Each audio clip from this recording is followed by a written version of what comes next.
రేఖాశాస్త్రం గురించి వివరించబోతున్నాను. రేఖాశాస్త్రంలో ప్రధానమైనటువంటిది ఆత్మరేఖ. ఈ రేఖ చిటికిన వేలు నుండి ప్రారంభమై చూపుడు వేలులో అంతమవుతుంది. సహజంగా ఈ రేఖ లోతుగాను ఎర్రని వర్ణమును కలిగి సక్రమంగా తిన్నగానున్న ఎడల జాతకుడు ప్రేమ జీవితమును ఎందు గాఢమైన అనురాగమును, స్నేహితుల ఆదరమును పొందును.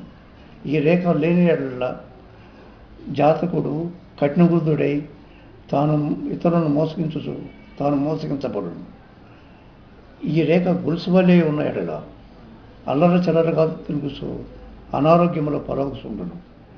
ఈ రేఖ చిటికిన వేలులో చీలి బుధస్థానము చేరిన ఎడల ప్రేమ జీవితము విచ్ఛిన్నమగును. ఈ రేఖ హృదయ సంబంధమైనటువంటి వ్యాధులు, ఊపిరితిత్తులు, గుండెలకు సంబంధించినటువంటి అనారోగ్యములకు, రక్తపోట్లకు మూలమగుతుంటుంది.